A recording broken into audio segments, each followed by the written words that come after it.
koonkan aadmiga jooga qof kasta kurbadiisiyo kaskiisuu hadlayaaho dadku waa kalamaan haddii aad kululaato halla boodin ka shee kaalintaada ka qaado dadku waa kalamaane wixii kula wanaagsan qaar baa kohanayee ha kasoomin dhegayste dadku waa kalamaane intaasi waa kaftan waanee markanna ku soo dhowaada xubintii kalamaan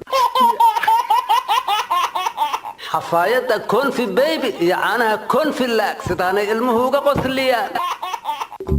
waryaadaha kalamaan godobeeya kaleete qalaba kanayana kalaba isu kala qaada qalba qalba qarshaweeye qalbigu armownaga qarshaweeye qalbigu armownaga qarxa ku soo xusuusna Allah u naxariistay abwaan Abdullaahi Xirsi Baarleex shalay oo Hindiya ku dhintaan la yiri waxaana igu dambaysa maalinta garoonka Muqdisho ka baxaya dawladdu ay u dirta caafimaad dibadda hadda dalya dibadda meel kasto lagu geeyo haday taadu dhamaato waa dhimahe waa cadda taas war Allah u naxariistay abwaanka anigu waxaan ku xasuustaa harariyo hawaas Allah yow lahel harariyo hawaas Allah yow lahel annabi waan barle waxaan ku soo xasuustaa kulmiyanahaye korallow kayeel war anina may baa ka xasuusadee Allah yow galbeed gaalka laga hantiyo war anna waxaan ku soo xasuustaa qaran baa nahaye Allah yow quwe walla abwaan dhinta war baa u yaala disaan loo xamanayo warxan ma ahane waa dhaxal waxbuu nooga tegi hadda ka hor markuu dhinta Allah u naxariistay Cabdullaahi Doodaan ayaan waxaan in leeyahay abwaan shongo saaxiibkay ah Cabdullaahi Doodaan waa dhintay wuxuu yiri ninna mawdka kama dhuuman karo kamana dheeraan qofku dhaxalka uu reebaya la isku dhaama dhaqankeena Soomaalidu iyo dhihidii suugaanta Doodaan hadii uu ka tagay dheeli baa galay buu yiri ariya waa sidaad u sheegtay hadda hadii Baarleex dhintayna nabee dhaanta dheeliyaa galay wardaantada jigjiga laga ciyaaro qaryaan Doodaan baa la yiraahdaa garbaha iyo surkaana laga dheelaa sidii dhabadii ee dhaantada Soomaalida ma wardaantada gaalgacyo farta laga dheelaa farta war hadii lagu faduuliyo farta laga jawaabaa miyaa maya waa fartaanka la hadlaa kufurima faruur yahayge fartaanka la hadlaa kufurima faruur yahayge wareeda war abwaanadii waxa u batay reer Hoosland dhamaantood hoos baa laga waca abwaan gaariya hadin abwaan bacalla hadin Abdullah Raaga hadin abwaan Yamiyo hadin dhamaantood hada waa la waca kuwaan joogana ka harimayaan iyo tanya jimcaale dhigataag war meel nin tagay laga tabay waxa la yiri waa nin jooga ceebtiis marka abwaanada inta nool hawl baa u taala waa inay gufeeyaan kaalintii ay ka baxeen kuwii dhintay abwaanadan bereetan abwaan sahal maalan iisantan ku tabtan ilaahay naxariisa buburo maraqto aan ku xusuusnaa wareeda abwaanada aad sheegaysaan ma qarxiso bay ku dhinteen anu waxaan dhiilaa nabad baa dawiyo deeq lagu helaa hooyadii dilow dunidan xageed dheer kugu yaal anna waxaan dhihi lahay oo ninkii uu soo daanaaniye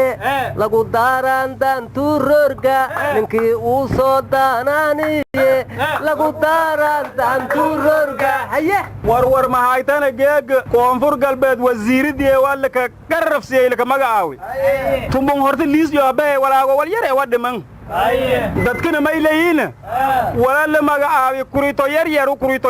horta maday isaaqo waxaad la walagaysaa waran cawaha ku mudee warkay dhagansay waraabo makrabkii jiido madawiili lafta gareegno hab wasiiradii magacaabi muqdisho ka fay waraaban gabahi war lafta garaahdo xamar yimid wasiirada ayo aqoonsi u soo doonay war ma yeeroobo uu rabo inuu wasiirka dhugu jeel ka soo bixinaya waraadaha wasiirada uu magacaabay lafta gareen nin madaxweynaha ahaan jira ku jira ninkii la baxay madaxweynaha Bakolan Ahmed Masruuc ayaa wasiir laga dhigay sida cadaalada lafta gareen oo madaxweyne wasiir uga dhigay madaxweyne xafna waa inuu wasiir ka dhigay Ahmed Baasto orada waxa la yiri waan arkaa wacdaraha Sacuudiga weel banaysiga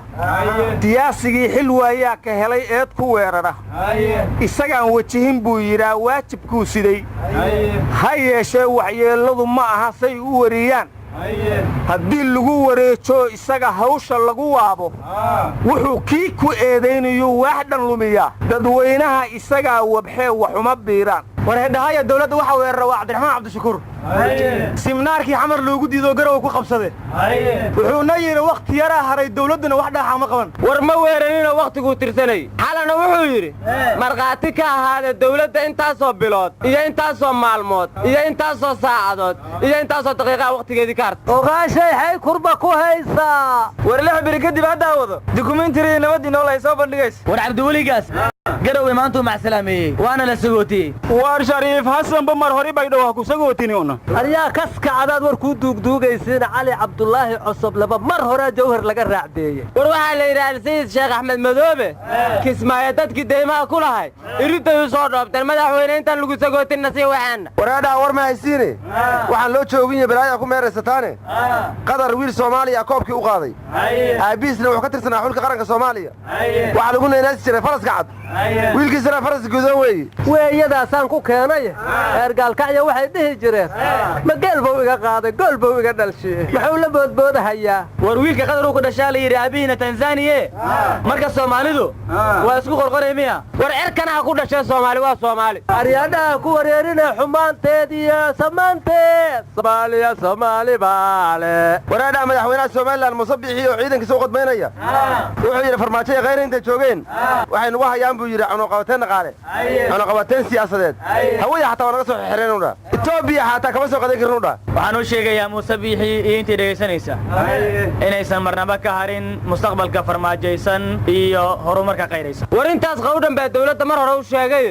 muuse muxuu wax kale u sheegi waayey meesha qawdu ka yeertay waa baar dheere ciidamaana la qarxiyaa la yidhi soomaaliya etoobiyana isugu jira khasaarahana war lagama hayaa la yidhi aryaa baar dheere maahina meesha isbitaalka laga furay waa gawaan dheere xildhibaanaana ka qayb gala furitaankiisa cabdi qaybdiid iyo ubax tahliil ay ka mid yihiin wareeda taliskii amisom etoobiyaa la wareegtaa in dhaweyd la lahaaye arrinkaa ma jira war yugandhaysa laga qaada etoobiya waa deriska ayay soo dhowe al-shabaab markii la arkay in etoobiya la soo dhoweynayo waa u malaynay war iyagaa kasbay taas war al-shabaab 7 gaari ee afgooy meel u muuqata ay ku gubeen masaakiin dhaxul ku soo rartaana wadati war baarlamaanka hirshabeelle xuquuqdooda ay mooshin ka keeneen waxayna dhaheen cali gudlaa waana dhacay warnimaya waxaa la yidhi dabka habeen kasta bakaara ka kaca sirta ka dambaysaa la helaa waxaa la yidhi si muran u yimaado ayaa boosaska la iska gubtaa kadibna nin walba anaha le halkaan buu leeyahay si loogu qaybiyo war dibadda in looga yimaad baan moodi jiray hadduu ayaga dhexdooda ayaa hays gubeen aryaadhaha anigu waxaan la yaaba wasiir ku-xigeenka wasaaradda dhallinyarada wuxuu yidhi dhallinyarada laga rabaa inay ammaanka degmooyinka sugaan muga waa yaabe dawladdi loo doorta iyo ciidankeeri aaween horta odayaashu wasaaradda dhallinyarada maxay ka dhex qabtaan war odayaalka shabaab may dhexgeliyey war dhallinyarada soo odayaashu ma dhalin dabayadii horeetee bulshada looga wadayshay baadigoobka xoolihii maqnaa nimanku soo daalay dawladdii hore qaadatay nugu yidhaahdeene